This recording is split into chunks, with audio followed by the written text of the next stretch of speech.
வணக்கம். நான் உங்கள் டாக்டர் ஆஷாலனின்னு பேசுகிறேன்.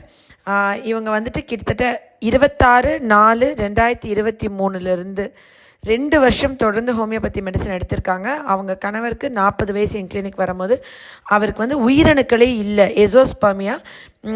ஏதோ எப்பயோ ஒரு தடவை 1-2 ஸ்பெர்ம்ஸ் வந்து இருக்குது, அது வந்து தெரியுது அப்படின்னு சொல்லியிருந்தாங்க.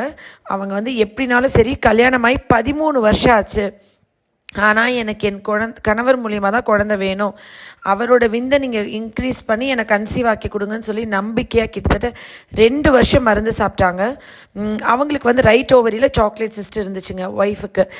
அந்த சாக்லேட் சிஸ்ட்னாவே குழந்தையே பிறக்காது, இயற்கையாக பிறக்காது அப்படின்னு சொல்லி பீரியட்ஸ் அப்போ ரொம்ப வயிறு வலி, அவங்க வந்துட்டு செயற்கை முறை தான் கருத்தரிக்கணும் அப்படின்னு சொல்லிட்டு இருக்கிற ஒரு விஷயத்தை இந்த ஹோமியோபதி மருந்து 13 வருஷ விரதத்தை அவங்க கணவர் மூலிமா அவங்க இயற்கையாக மாசமாகி இந்த ரிப்போர்ட்டை ஷேர் பண்ணியிருக்காங்க.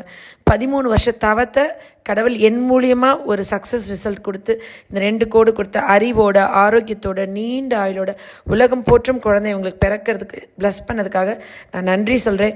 நீங்கள் எல்லாரும் என் மேலே வச்சுருக்கிற நம்பிக்கைக்கும் எனக்காண்டி கொடுக்குற பிளெஸ்ஸிங்ஸ், லவ், சப்போர்ட்